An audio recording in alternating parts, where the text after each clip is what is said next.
Hola, buenas noches. Un gusto saludarlos. Mi nombre es Marcelo, soy profe acá en la UAP. Y cuando les escuchaba a los chicos, bueno, el segundo canto vos solo y el primero los dos. Primero, gracias. Eh, Hay un rabino, ya fallecido, muy conocido, Abraham Heschel, que decía que Dios transgredió su mandamiento, el segundo mandamiento de hacer imágenes, porque llenó el mundo de imágenes suyas. Y esas imágenes somos nosotros. Y una de las cosas que yo estoy seguro, porque lo dice la Biblia, es que Dios es músico.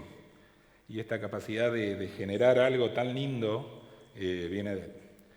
Yo quería compartirles algo porque le agradezco mucho a Dios de tener la oportunidad de conocerlo desde chico, a través de la Biblia, una familia y una iglesia que me enseñó a conocerlo.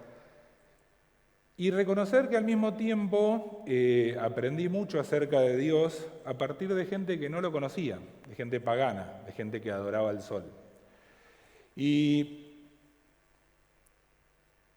para mí fue un poco una bofetada, porque, bueno, ya pasó varias veces. Jesús le dijo a los judíos, que eran los que tenían guardada la palabra de Dios, le dijo, mirá, hay un pagano que entendió más que vos la fe. En todo Israel no encontré la fe de este centurión. Cuando quiso enseñar lo que es la compasión y la relación con el prójimo, usó el ejemplo de un samaritano. Y creo que Dios se ha dedicado a muchas veces sacudirnos un poco a los que a veces estamos muy confiados en lo que aprendimos para refrescar lo que estamos haciendo.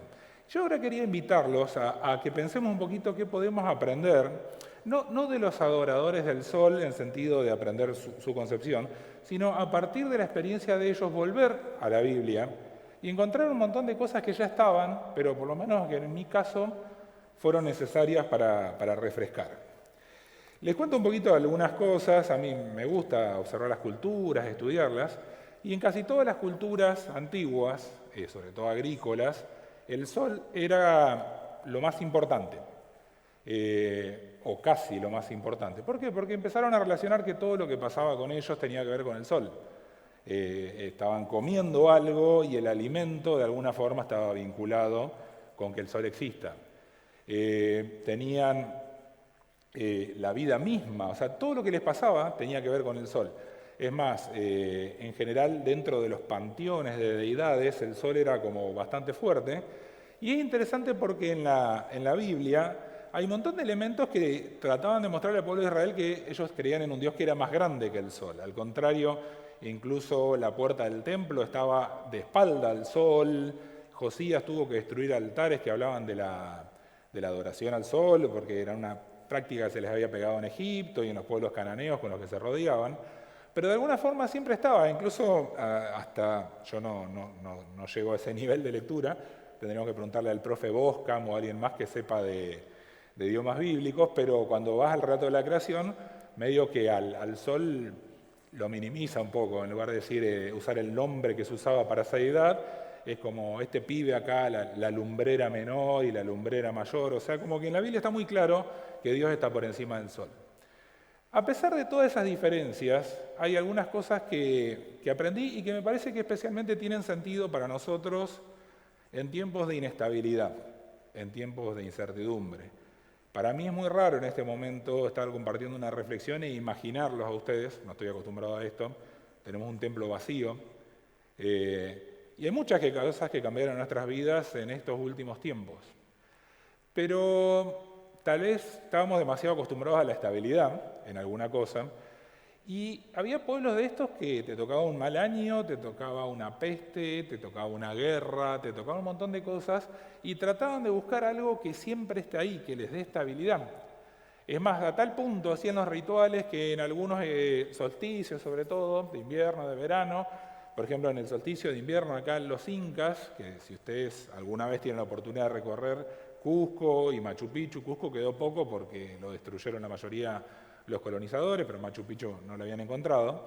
Pero hay mucho respecto al sol. Es más, había un momento, yo tuve la oportunidad de estar ahí, la Puerta del Sol, que en cierto momento del año justo el primer rayo de sol entraba hasta ahí, hasta ese templo, y hacían una serie de rituales incluso como para que el sol no se muera, hasta como que lo ataban a una piedra, porque decían, lo importante acá, sí, puedo haber tenido un mal año, podemos haber perdido un montón de cosas, pero si sigue estando el sol ahí, tenemos esperanza.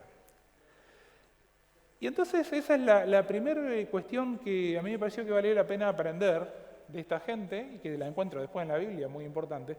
Nosotros necesitamos creer en algo más grande que nosotros. Nos hace bien, yo creo que es muy bueno, en el caso de los que somos cristianos, reconocer que Jesús es un amigo, que es alguien cercano, que comparte, pero al mismo tiempo que es muy grande, que es lo más grande que hay. En los países y en las regiones del mundo donde la mentalidad es un poco más secular, si no son dioses, son ideas, son instituciones, son equipos de fútbol, hay cantitos, yo no soy hincha de River, pero los de River cantan el más grande, sigue siendo River Plate, y bueno, yo como hincha de Boca le voy a discutir un poco los criterios con los que se refiere, pero fíjense que, si vamos al caso, son 11 millonarios contra 11 millonarios, y vos decís, pero me siento que mi equipo, yo pertenezco a algo y que mi equipo ganó algo, que toda una cuestión simbólica ahí, que me hace sentir que soy parte de algo grande. Nos hace bien, incluso el más poderoso del imperio, el Inca, hacía todo un recorrido porque reconocía que había cosas que él no controlaba y que había elementos que escapaban a su control, a todo su imperio, a todo su poder, y reconocía eso más grande. Reconocer que hay alguien más grande que nosotros nos hace bien, nos da estabilidad, nos ayuda a reconocer de que no sostenemos el mundo. Otro aspecto muy vinculado a este era que los que adoraban el sol, en cada cosa que veían, en cada cosa que hacían, a través de ciertos rituales, reconocían al sol en lo que le pasaba. Como les decía, reconocían al sol en los alimentos, reconocían al sol en la fertilidad, en la vida, en los cambios de estaciones, en que el mundo siga. Todo eso lo vinculaban con el sol. Y ahora nosotros podríamos decir, bueno, eran culturas precientíficas, no tenían por ahí la información que tenemos ahora, pero incluso si vamos al caso hasta de una perspectiva científica, sacás el sol y todo lo que nosotros tenemos, somos, nos movemos, desaparece. El tema es que nosotros nos adoramos al sol, sino al creador del sol. Pero tener rituales que nos unan entre nosotros, que nos unan con el sol, que nos ayudan a ver el vínculo de todo eso. Por ejemplo, en este caso no el sol, sino el creador del sol. Cada vez que me junto con la gente que yo quiero y como, y agradezco por esa comida, cada vez que traigo una ofrenda para reconocer que Dios me da todo eso y yo devuelvo una parte de todo eso que me dio, cada vez que nace un bebé y nos juntamos a celebrarlo, cada vez que una pareja celebra su amor y se une en casamiento, cada vez que celebramos la vida de un ser querido, en todos esos rituales nosotros podemos estar vinculándolos con la fuente de todo lo bueno. Un último punto, debe haber muchos más, pero que yo seleccioné para compartir con ustedes, tiene que ver con que creer en algo más grande te da mucha estabilidad. Yo soy de las personas que se marean en los viajes, es más, no puedo leer ni siquiera un WhatsApp porque me mareo. Y no sé si a ustedes les ha pasado, pero cuando te empezás a marear, lo primero que haces es buscar puntos más estables. No te vas a poner a mirar los palitos del cerco del costado de la ruta, vas a tratar de buscar algo que se mantenga más quieto en todo ese movimiento. Y reconocer de que esta planta que se me murió, esta cosecha que se me salió mal, esto ahora que está bárbaro, pero que sé que no va a durar para siempre porque todo cambia, pero que atrás de todo eso hay algo que no cambia y que sigue estando, me da una estabilidad enorme. Ahora, ¿cuál es el problema más grande? Y que de paso, que yo encuentro por lo menos, es que el Dios de la Biblia es un solo Dios. El problema con el monoteísmo, para mí personalmente, es que si hay uno que tiene el poder de todo, que controla todo, no sé si ustedes pensaron cuando una persona tiene el poder de controlar todo. Hay que caerle bien. Y en ese caso, si vamos al caso de los polisteístas, hasta habían desarrollado una serie de estrategias para conformar un poco un Dios, pero hacerse un poco los desentendidos y vincularse con el otro Dios. Pero cuando hay un solo Dios, que es más poderoso que el sol y que controla todo, y encima por ahí yo me doy cuenta que todo lo que tengo, yo ahora en este momento estoy pudiendo pensar, estoy pudiendo hablar, estoy pudiendo respirar, porque Dios me lo da. Y yo he escuchado muchas veces gente que te dice, bueno, ¿le debes todo a Jesús? Y sí, le debo todo. Pero en algún punto de mi vida, un poco una rebeldía adolescente en su momento, dije, bueno, mirá, si no me lo querés dar más, no me lo des. Y ahí me entró a hacer ruido un montón de cosas y quiero compartir un par de ideas sobre eso. Porque vos vas a la Biblia, por ejemplo, la primera visión que hay no sé si la primera, pero la primera mención del templo, así del santuario en el cielo, en Apocalipsis 4, lo encontrás a Dios y encontrás un montón de gente que está alabándolo, él dice qué grande que sos, qué bueno que sos, qué poderoso que sos. Y a mí eso me genera dos cosas. La primera que me viene es decir, este es de esos que le gusta que lo alaben, un Dios egoísta. Ahora, fíjense lo que dice. Quiero leer, ahora vamos a leer un versículo y quiero leer un párrafo de este libro, el libro de la educación, el capítulo El Maestro en medio de Dios, la mejor referencia a la misión de Jesús en un capítulo que yo haya leído fuera de los evangelios.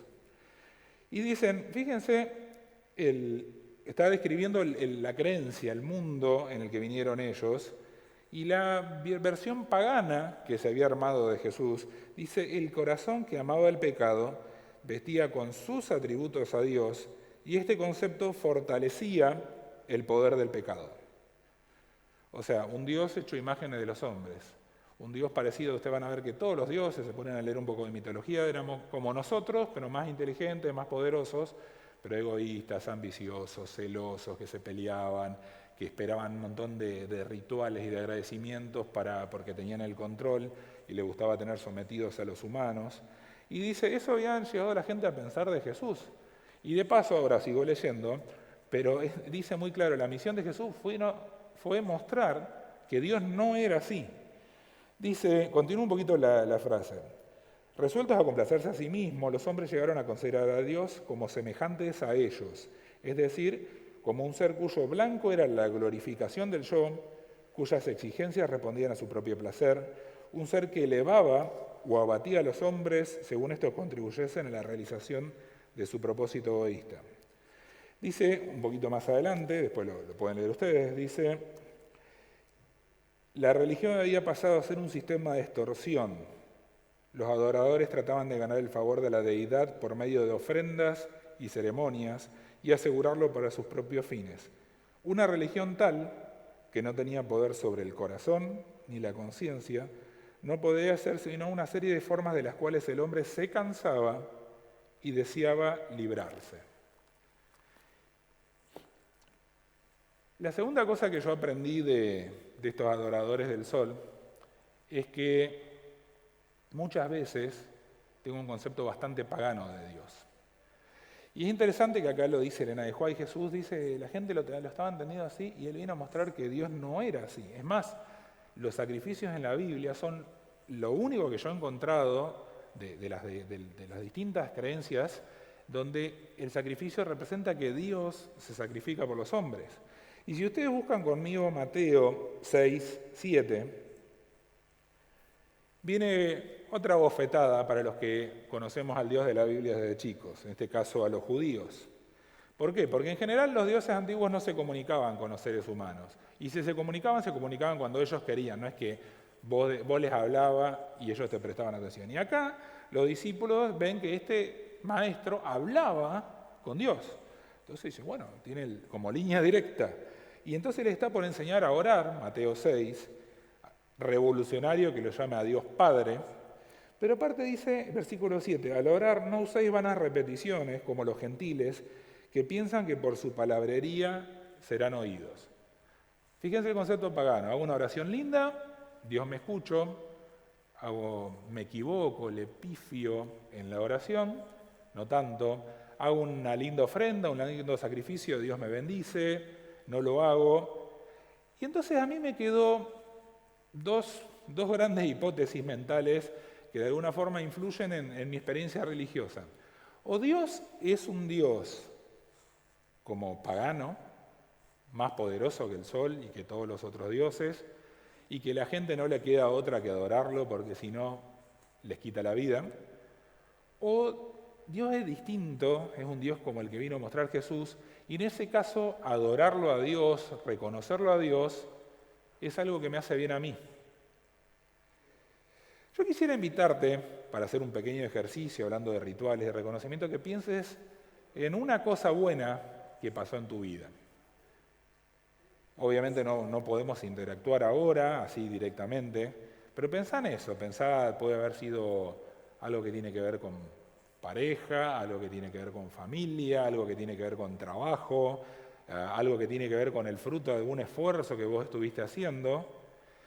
Y fíjate, trata de pensar cómo eso que te pasa ahora, eso bueno, tiene alguna relación con Dios. Ahora te invito también a pensar no solo en cosas o en situaciones, te invito a pensar en personas, lo que te gusta ver en otra persona. ¿Y qué tiene que ver con Dios? Hoy comentaba con ustedes cuando empezaba este momento de reflexión, cómo me gusta mucho ver la capacidad de la gente de generar algo tan lindo como la música. Es decir, bueno, eso, si los chicos hacen algo tan copado, Dios es más copado. Y, por ejemplo, a mí una de las cosas que me genera mucha admiración es la inteligencia. Bueno, por eso trabajo en una universidad, porque me gusta, admiro leer gente de cosas, textos de gente inteligente, y me gusta muchísimo trabajar con gente inteligente en formación y de alguna forma sentir que pude contribuir en algo al desarrollo de esa capacidad y de esa mente. Y decir, esa gente inteligente es solamente una sombra de algo mucho más inteligente que es Dios. Y me gusta ver la bondad, y la bondad me muestra un poquito de la bondad de Dios. Y así, si vos te pones a pensar todo lo que te pasa y toda la gente que te rodea, y empezás a verlo a Dios en todo eso, estás haciendo un ejercicio que cambia completamente tu forma de manejarte. Con eso en mente te invito a repasar un texto que probablemente sea el más conocido de la Biblia para muchos de nosotros, por lo menos, que es el Salmo del Pastor. Y fíjense, no lo vamos a leer entero, pero fíjense lo que dice cuando habla del pastor. Dice, bueno, si Jehová es mi pastor, primero dice, nada me va a faltar. Y fíjense la secuencia de cosas, va de elementos concretos. Me lleva a lugares de delicados pastos, me da aguas de reposo, conforta mi alma, me guía por sendas de justicia. Voy a saltear el 4 a propósito. Prepara mesa delante de mí en presencia de mis angustiadores, unge mi cabeza con aceite, me sigue el bien, la misericordia. ¿Qué pasa cuando llega al valle de sombra y de muerte? Que de paso la Biblia dice que es parte de la vivencia en este mundo. Y dame el pastor, porque el pasto, buenísimo, pero me interesa más que el pastor, me interesa más que el agua del pastor, porque la fuente de todo lo bueno es el pastor. Con esto los quiero invitar a llegar al versículo que para mí es el central de esta reflexión, que está en la carta de Santiago, capítulo 1, versículo 17.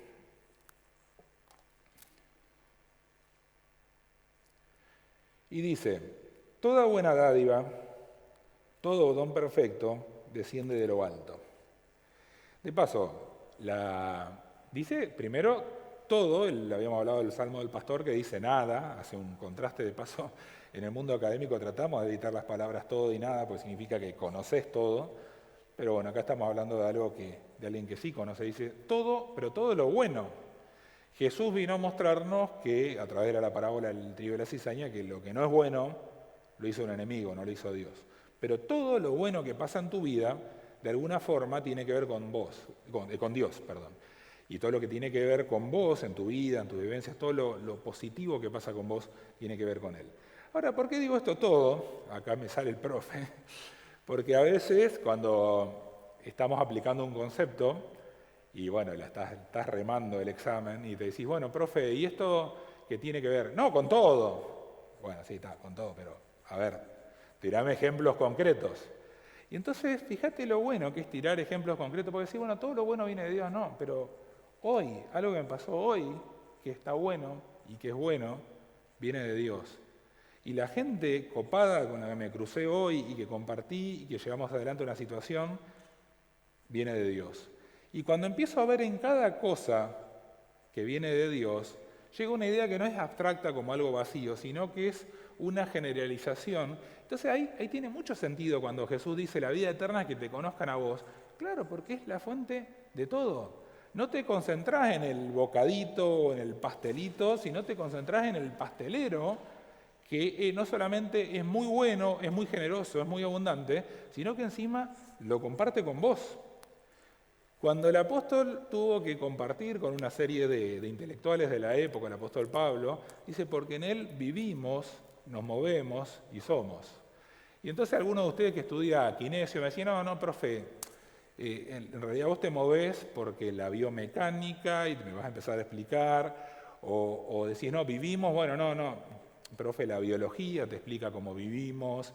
Sí, obviamente, y yo estoy en una universidad, estoy totalmente convencido que el conocimiento científico te aparta muchos elementos, pero creo que está bueno, más allá de encontrar eso, encontrar en todo lo que pasa, en toda la gente que te cruzás, en toda la vida tuya, la fuente de todo lo bueno. Y en eso tengo que reconocer que a veces los adoradores del sol lo tenían más claro que yo.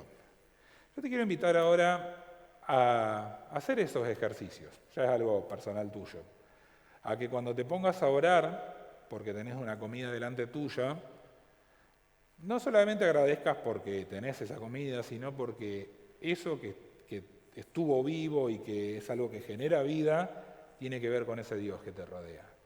Y que cuando vos te levantás y decís, wow, mira, estoy despierto, estoy vivo, puedo respirar, tengo todo lo que tengo, lo puedas relacionarlo de alguna manera con Dios. Y te invito sobre todo a que pienses en ese Dios que es más grande que el sol, que tiene que ver con todo, pero sobre todo que es un Dios generoso, un Dios bueno, un Dios copado, un Dios que se alegra, que le da la satisfacción de que nosotros, sus hijos, sus criaturas, estemos bien y estemos felices.